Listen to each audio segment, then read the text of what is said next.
Very good morning to all my dear students. Today we start the further lecture on the topic microorganisms. ठीक है, हमने सारे microorganisms को detail में अच्छे से पढ़ लिया. अब हम पढ़ेंगे उसके आगे, that is uses.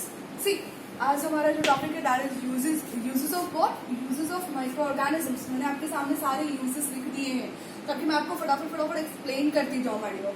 सबसे पहले हम बैक्टीरिया के यूजेस को देखेंगे. ठीक है, बैक्टीरिया का कहाँ रोल प्ले है हमारी इंटायर लाइफ में. बेटा ये जो माइक्रो ऑर्गेनिजम्स है, हमने देखा हमारे चैप्टर का टॉपिक ही क्या है, फ्रेंड्स एंड फो. फ्रेंड्स मतलब हमारे दोस्त, फो मतलब हमारे इनेमी.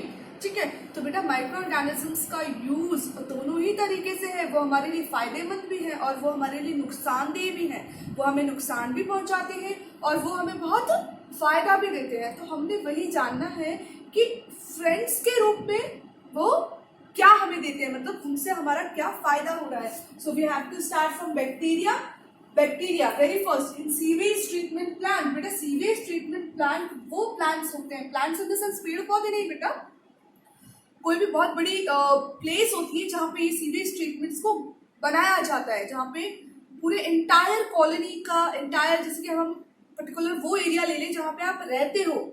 ठीक है मैंने, तो हमारे आसपास में बहुत सारे घर हैं, हॉस्पिटल्स हैं, बड़ी बड़ी बिल्डिंग्स हैं. सब में क्या हो रहा है, वेस्ट निकल रहा है, सीवेज निकल रहा है. ठीक है, डेली का वेस्ट निकल रहा है. वो पर्टिकुलर वेस्ट को क्या करना पड़ता है बेटा, डिसहार्म करना पड़ता है.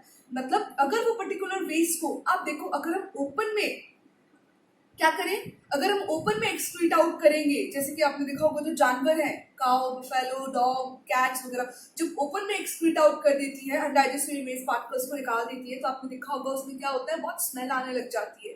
ठीक है, कुछ दिन के बाद में, 1 या 2 दिन के बाद में स्मेल आती है, बहुत गंदगी हो जाती है, कीड़े लग जाते हैं, उसमें बैक्टीरिया ग्रो कर जाते हैं. तो इसीलिए अब आप सोचो, अर्थ के ऊपर कितनी सारी पॉपुलेशन है. अब इतनी सारी पॉपुलेशन के एक्सक्रीशंस को अगर हम एक जगह पर क्या नहीं करें, उसका सोल्यूशन नहीं करेंगे, उसको डिसहार्म नहीं करेंगे, हार्मलेस नहीं करेंगे, तो बेटा क्या होगा, पूरा इंटायर एनवायरमेंट में क्या होगा, बहुत सारे माइक्रो ऑर्गेनिजम्स ग्रो कर जाएंगे, बहुत फाउली स्मेल आएगी, पूरा एनवायरमेंट सड़ जाएगा, हम बाहर नहीं निकल पाएंगे. इसके अलावा बहुत सारे मॉस्किटोज, बहुत सारे हाउस फ्लाइज और बैक्टीरिया ग्रो करेंगे, जिसकी वजह से वो हमारे एनवायरमेंट में मिलकर हमारे सांस के थ्रू अंदर जाएंगे.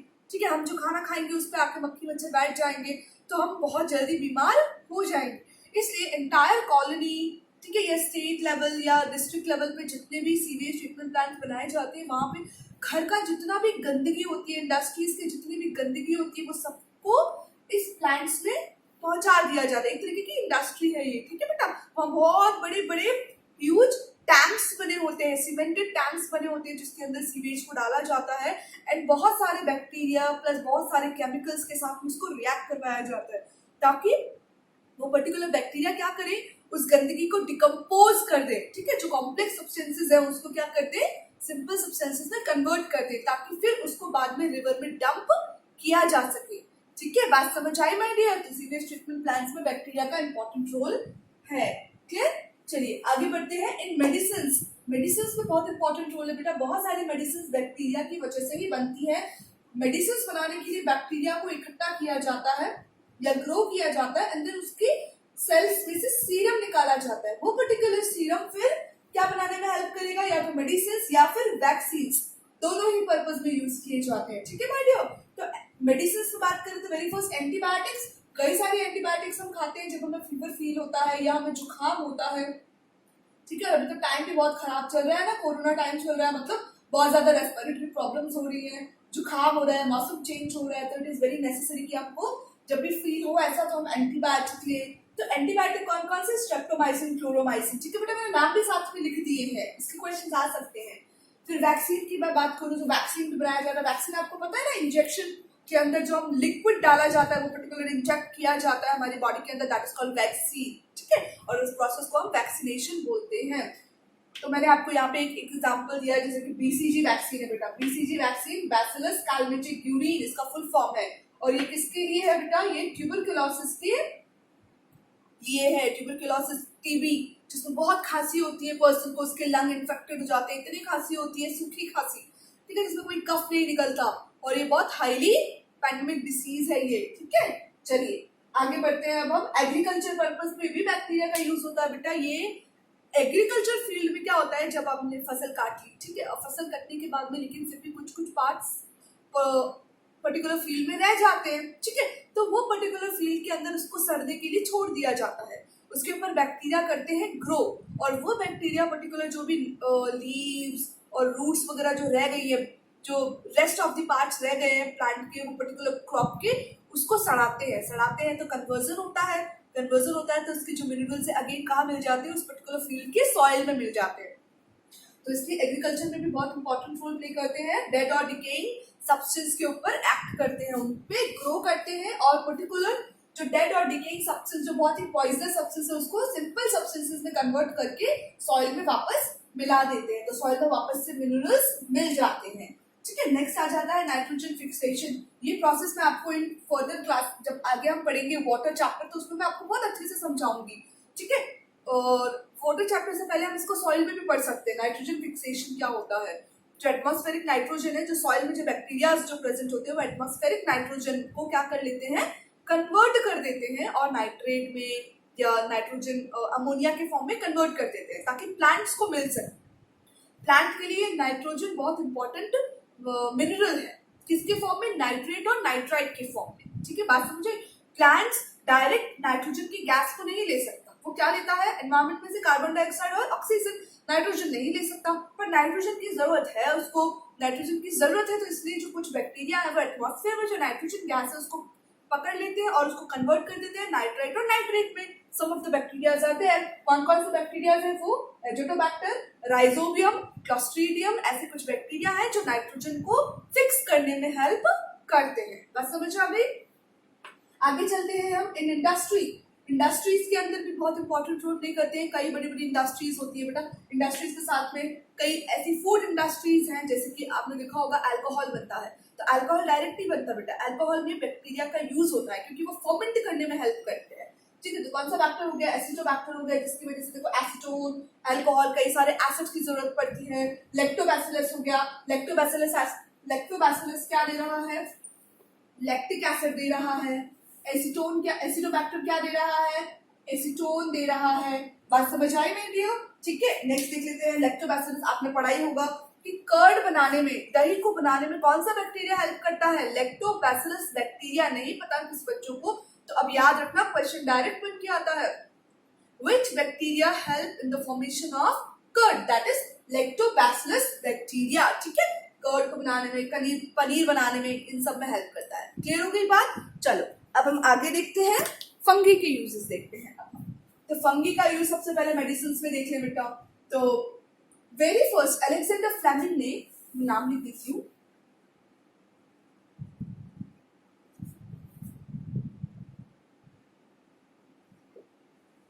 अलेक्जेंडर फ्लेमिंग एक साइंटिस्ट था, ठीक है।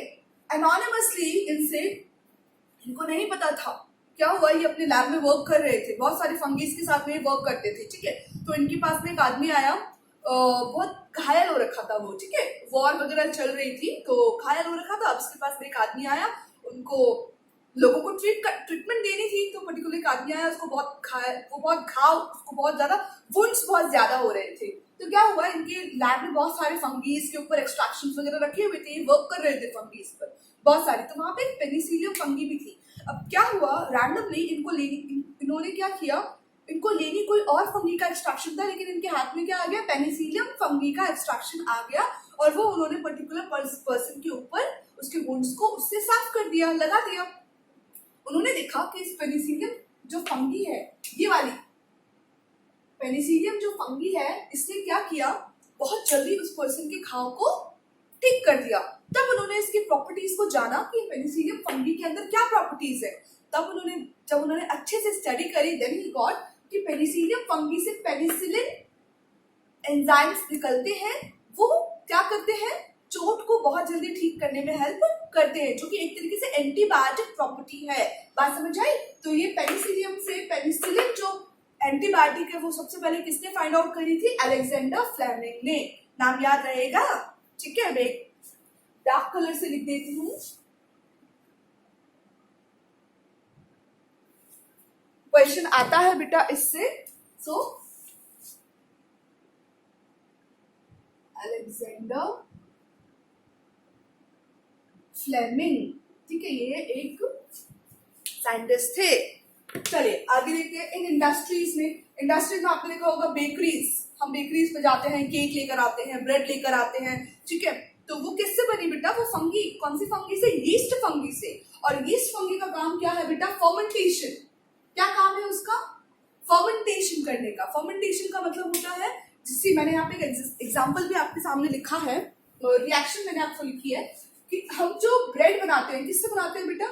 आपने देखा होगा पिज्जा का जो बेस आता है, ठीक है, ब्रेड आते हैं, ठीक है, और भी बहुत सारे मफिन्स वगैरह हम सब किससे बनाते हैं? केक वगैरह हम आटे का यूज करते हैं, फ्लोर का यूज करते हैं, ठीक है, उसके अंदर डाला जाता है यीस्ट फंगी। और वो जो पर्टिकुलर आटा है बेटा, उसके अंदर क्या पाया जाता है? वो ग्लूकोज पाया जाता है, ठीक है। तो ग्लूकोज के अंदर जैसे ही हम यीस्ट डालते हैं तो क्या होता है? फर्मेंटेशन की प्रोसेस होती है। मतलब आपने देखा होगा कुछ टाइम के बाद वो पर्टिकुलर जो फ्लोर है, वो जो आटा है, डो है, वो क्या होगा? बहुत फूल जाता है, ठीक है। जब आप उसको इस तरीके से उठा के देखते हो तो आपको दिखेगा उसके अंदर बहुत सारे एयर बबल्स बने हुए, बहुत सारे गैप्स बनी हुई है। बात समझ आ रही है बेटा? तो ग्लूकोज के अंदर जैसे हमने यीस्ट डाला तो क्या बनाया उसने? Alcohol plus carbon dioxide. तो आटे के अंदर क्या बन जाते हैं? कार्बन डाइऑक्साइड की गैसेस, जिसकी वजह से उसके अंदर बहुत सारे क्या बोलते हैं, बहुत सारे गैस, एयर बबल्स रिलीज करते हैं। तो आटा क्या हो जाता है? बहुत फ्लफी हो जाता है। बात समझ आई? और ब्रूअरी का मतलब वाइन वगैरह बनाने में, ठीक है, रम वाइन वगैरह जो होती है ना, उसको बनाने में, उसमें भी क्या होता है? यीस्ट को डाल दिया जाता है। अंगूर होते हैं या कोई सा भी आप फ्रूट ले लो, उसके अंदर यीस्ट को डाल के बहुत लंबे समय तक उसको एक डब्बे में बंद करके रख दिया जाता है, ठीक है। और वो क्या होगा? सड़ता जाएगा। यीस्ट क्या करेगी? उसके ऊपर एक्ट करेगी, बहुत फर्मेंटेशन, उसके अंदर बहुत ज्यादा अल्कोहल बनेगा और बहुत ज्यादा कार्बन डाइऑक्साइड गैस बनेगी। समझ में आई बात? चलो आगे देखते हैं हम। एग्रीकल्चर पर्पस पे फंगी, अगेन सेम, जिस तरीके से बैक्टीरिया एक्ट करते हैं एग्रीकल्चर में, उसी तरीके से फंगी भी एग्रीकल्चर में एक्ट करती है। मतलब डेड और डिकोइड जो सब्सटेंसेस है उनको डिकम्पोज करने में। जो प्लांट्स के पार्ट्स है या पर्टिकुलर फील्ड के अंदर जो एनिमल्स है वो मर गए हैं, तो उनको क्या करना है? कॉम्प्लेक्स सब्सटेंसेस को, उनके जो कॉम्प्लेक्स पार्ट्स है उनको सिंपल सब्सटेंसेस में कन्वर्ट करना है, ठीक है। मतलब उनके ऊपर एक्ट करके उनके सारे मिनरल्स ले लेने हैं और फिर वो सारे मिनरल्स वापस सॉइल में मिक्स हो जाते हैं। समझ रहे हैं? फिर फूड के फॉर्म में कई फंगीज आपने देखा होगा, आजकल हम होटल से हम फंगी की सब्जी मंगाते हैं। फंगी की सब्जी नहीं मंगाते, हम क्या मंगाते हैं? मशरूम की सब्जी मंगाते हैं। तो बेटा मशरूम वेजिटेबल क्या है? Mushroom is a part of a fungi. मैंने आपको पढ़ाया था, जब मैंने फंगी आपको अच्छे से बताया था डिटेल में, तो मैंने उसमें एग्जांपल मशरूम भी बताया था, ठीक है। तो हम मशरूम की वेजिटेबल खाते हैं। इसके अलावा वो मशरूम की बहुत सारी वेराइटीज है, जैसे मॉर्शिला, अगैरिकस, रामारिया, ठीक है। ये सारी क्या है? फूड वैल्यूएबल मशरूम्स है, फंगी है, जिसके अंदर फूड की क्वालिटी है। पुलाव में डाला जाता है, वेजिटेबल्स बनाए जाते हैं, आजकल सूप भी बनाया जाता है। हम कहते हैं हम मुझे मशरूम सूप पीना है, वेज मशरूम सूप पीना है, तो उसमें मशरूम आती है, तो बेटा mushroom is a fungi. Okay, चलो आगे देखते हैं। अब हम एल्गी के यूजेस देखते हैं। अब एल्गी के यूजेस, बेटा एल्गी बहुत वास्ट माइक्रो ऑर्गेनिज्म, सबसे ज्यादा यूज में आती है। एक एल्गी और एक बैक्टीरिया बहुत ज्यादा यूज में आते हैं, ठीक है। तो एल्गी की बात करें इन मेडिसिन, ठीक है, बहुत सारी ऐसी मेडिसिन है जो एल्गी से बनती है। जैसे कि मैंने बताया आपको, यहाँ पे लिखा हुआ है ग्रीन एल्गी से क्लोरेला एक ग्रीन एल्गी है जिससे क्लोरेलिन रिलीज होता है। क्लोरेलिन एक्सट्रैक्ट किया जाता है, जो कि क्या है? एक एंटीबायोटिक है। बात समझ आ रही है मेरी? मेडिसिन के पर्पस पे देखा जाए तो ग्रीन एल्गी क्लोरेला वो क्लोरेलिन रिलीज करता है, जो कि एक एंटीबायोटिक प्रॉपर्टी रखता है, ठीक है। इसके बाद इंडस्ट्रीज की मैं बात करूं तो एल्गल प्रोडक्ट्स, इंडस्ट्रीज के अंदर भी कई सारे एल्गी है, red algae, brown algae, green algae, ऐसे कई सारे एल्गीज को यूज किया जाता है बेटा, और उनसे एक्सट्रैक्ट्स निकाले जाते हैं। मतलब उस पर्टिकुलर एल्गी से बहुत स्टिकी सब्सटेंसेस रिलीज होता है, जिसको बोलते हैं अगर अगर जेल। जिस तरीके से जेल होता है ना, बॉयज को बहुत अच्छे से पता होगा, वो जेल जो अपने बालों में लगाया जाता है, या फिर उसको भी छोड़ो, जो एलोवेरा होगा, जैसे अपन एलोवेरा कट करते हैं तो उसके अंदर भी जेली लाइक सब्सटेंस निकलता है, सेम उसी तरीके का जेली लाइक सब्सटेंस एल्गीज में से भी निकलता है। और मैंने आपके सामने एक एग्जांपल लिखा है, जैसे कि अगर अगर जेल एल्गी हो गया। ये ज्यादातर आपने लिखा होगा जो लिपस्टिक्स है, ठीक है, आई काजल है, ठीक है। और जो फाउंडेशन मेकअप वगैरह की जो चीजें बनती है बेटा, जो कॉस्मेटिक की जो चीजें बनती हैं वो इन्हीं अगर अगर जेल से बनती है। तभी आपने देखा होगा बहुत स्मूथली हमारे फेस के ऊपर, हमारे लिप्स के ऊपर ड्रॉ हो जाती है, बहुत इजीली अप्लाई हो जाती है और हमें कोई रिएक्शन भी नहीं देती है, ठीक है।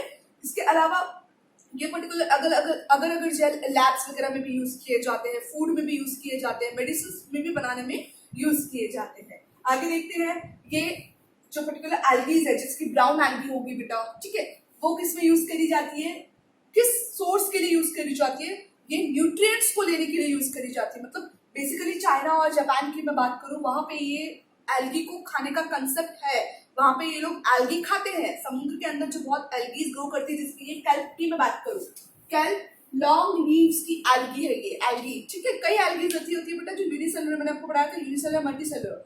यूनिसेलुलर जो हमें आंखों से नहीं दिख रही है, पर कई सारी मल्टीसेलुलर एल्गीज भी होती है, बिल्कुल प्लांट लाइक होती है, प्लांट लाइक लीव्स होते हैं, बट हाँ ट्रू प्लांट्स नहीं बोलेंगे क्योंकि उनके पास स्टेम्स नहीं होते, ब्रांचेस नहीं होती, ठीक है।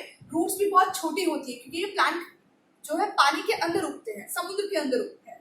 समुद्र के अंदर उगने की वजह से इनके अंदर आयोडीन का कंसंट्रेशन ज्यादा होता है, आयोडीन और सोडियम का। क्यों? क्योंकि sea water is a salty water, ठीक है, सलाइन वाटर है, और उसमें से पर्टिकुलर प्लांट जो भी उगते हैं उसके अंदर उसमें आयोडीन या सोडियम का कंसेप्ट, उसमें कंसंट्रेशन ज्यादा होता है। तो जब अगर डायरेक्ट आयोडीन या सोडियम हमें चाहिए तो जापानीज और चाइनीज पीपल है वो क्या करते हैं, इन एल्गी को ईट करते हैं, ठीक है। आयोडीन, सोडियम, पोटेशियम चाहिए तो ब्राउन एल्गी खाते हैं। कैल्प से सबसे ज्यादा आयोडीन मिलता है, ठीक है। एग्रीकल्चर पर्पस की बात करूं तो कई सारी सीवीड्स हैं जिनको मैन्योरिंग के फॉर्म में यूज किया जाता है, मतलब कई सारी सीवीड्स को इकट्ठा किया जाता है, उनको एग्रीकल्चर में इस तरीके से जब नई क्रॉप उगानी होती है तो फर्टिलाइजर्स और मैन्योर्स की बजाय, जो इंडस्ट्रियल बेस्ड जो फर्टिलाइजर्स होते हैं उनकी बजाय क्या करते हैं, ये सीवीड्स को क्या करते हैं एग्रीकल्चर में फील्ड के ऊपर इस तरीके से फैला देते हैं। तो वो मैन्योर क्या होते हैं, सॉइल को न्यूट्रिएंट्स से एनरिच कर देते हैं, बहुत ज्यादा न्यूट्रिएंट्स मिक्स हो जाता है इन मैन्योर्स की वजह से। नाइट्रोजन फिक्सेशन में भी हेल्प करते हैं, जैसे कि कौन कौन से बैक्टीरिया, नॉस्टॉक एंड एनामीला, ठीक है। जब मैंने बैक्टीरिया के नाम बताया था तो बैक्टीरिया में नाइट्रोजन फिक्सेशन कोई और कर रहा है, that is azotobacter and rhizobium bacteria, but some of them algae are also help in fixation of nitrogen. Nitrogen को फिक्स करने में कई और अदर एल्गीज भी हैं, दैट इज नॉस्टॉक एंड एनामीना, ये भी एटमॉस्फेरिक नाइट्रोजन को कन्वर्ट कर देते हैं अमोनिया के अंदर। बात समझ आ गई? चलिए, यहाँ पे जो कन्वर्जन होता है वो नाइट्राइट और नाइट्रेट में होता है, यहाँ पे जो कन्वर्जन हो रहा है वो अमोनिया में कन्वर्जन होता है, ठीक है। चलिए आगे देखते हैं फूड की वैल्यू। नॉर्मल सी बात है, एल्गी मैंने थोड़ी देर पहले आपको बताया कि फूड वैल्यू इसकी बहुत है, बहुत ज्यादा डिमांड में है। ये बड़े बड़े होटल्स जो होते हैं जापानीज और चाइनीज, आप जहाँ भी जाओ थाईलैंड वगैरह में, वहाँ पे आपको एल्गी खाने को बहुत आराम से मिलेगी, ठीक है। जैसे कि कई सारी रेड एल्गी है, परफायरा सबसे ज्यादा ईटिंग पर्पज के लिए, परफायरा हो गया, कैल्प हो गया, चाइना और जापान में सबसे ज्यादा ईट किया जाता है। फिर फॉडर के रूप में भी यूज किया जाता है बेटा fungi. Fodder in the sense चारा, जो हम गाय भैंसों को खिलाते हैं, अपने कैटल्स को खिलाते हैं, ठीक है। तो उसके अंदर क्या किया जाता है, लेमिनेरिया नाम की जो फंगी एल्गी है उसको फॉडर के साथ मिक्स कर देते हैं और पर्टिकुलर हम अपने कैटल्स को देते हैं, इससे उसको काफी अच्छे न्यूट्रिएंट्स मिलते हैं, मिल्क प्रोडक्शन इसकी वजह से अच्छा होता है। बात समझ आ गई? लास्ट हमारे पास में बेटा बचा प्रोटोजोआ। बेटा वायरस की मैं बात करूं तो वायरस की कोई यूजेस नहीं है, वायरस सिर्फ और सिर्फ हार्म पहुंचाता है, नुकसान पहुंचाता है। बात समझ आ गई? ठीक है, तो उसके जो यूजेस के पढ़ने के कोई चांसेस ही नहीं है, वो सिर्फ और सिर्फ बीमारी करता है। सी कोरोना वायरस क्या कर रहा है, कोई नुकसान, कोई भी यूजेस दिखाई देते हैं उसके कि उसने ह्यूमन लाइफ को कुछ भी स्पेशल दिया हो? नहीं, उसने सिर्फ नुकसान पहुंचाया है, ठीक है। हम सबको घर के अंदर बंद कर दिया गया है, घरों के अंदर बंद कर दिया है उसने, कोरोना वायरस ने। तो virus, there is no uses of virus. Protozoa की बात करूं तो बेटा, तो प्रोटोजोआ के भी एज सच कोई वायरस कोई भी यूजेस नहीं है उसके, ठीक है। हाँ, उससे नुकसान बहुत सारे हैं। वायर और यूजेस की मैं बात करूं तो ह्यूमन पर्पस के लिए देखा जाए तो उसमें कोई यूजेस नहीं मिलेंगे आपको, बट हाँ, जैसे अगर जहाँ एल्गी प्रेजेंट है और वहीं पे अगर प्रोटोजोआ प्रेजेंट हो तो कई प्रोटोजोआ क्या करते हैं, लिंकिंग बना लेते हैं, पर्टिकुलर एल्गी और दूसरे ऑर्गेनिजम्स के बीच में लिंकिंग ऑर्गेनिज्म बन जाते हैं। मतलब जैसे कि एल्गी अगर उसके आसपास ग्रो कर रही है तो प्रोटोजोआ क्या करते हैं, एल्गी को ईट करते हैं, ठीक है। तो उससे उनके सारे न्यूट्रिएंट्स उसको मिल जाते हैं और जो बड़े ऑर्गेनिजम्स है फिर वो प्रोटोजोआस को ईट करते हैं, तो इससे उन्हें एल्गी के सारे न्यूट्रिएंट्स मिल जाते हैं, अच्छी फूड वैल्यू मिल जाती है। बात समझ आ गई? तो वो दूसरे ऑर्गेनिजम्स के लिए वाटर के अंदर ही ईटिंग पर्पस में यूज हो जाती है, अदरवाइज प्रोटोजोन्स की भी ऐसा कुछ यूजेस नहीं है। ठीक है, क्लियर? तो आज का टॉपिक अच्छे से समझ आया, इंटरेस्टिंग टॉपिक था। एक बार आप इसको नोट डाउन कर लेना बेटा, ठीक है। नेक्स्ट हम बात करेंगे फिर पर्टिकुलर माइक्रो ऑर्गेनिजम्स को किस तरीके से फूड पर्पस में यूज किया जाता है। हम बहुत अच्छे से प्रिजर्वेशन मेथड्स वगैरह हम पढ़ेंगे। नेक्स्ट क्लास में मैं आप लोगों के लिए कुछ क्वेश्चंस भी लेकर आऊंगी बेटा, तो आप लोग प्लीज ध्यान से इस चैप्टर को पढ़ लेना।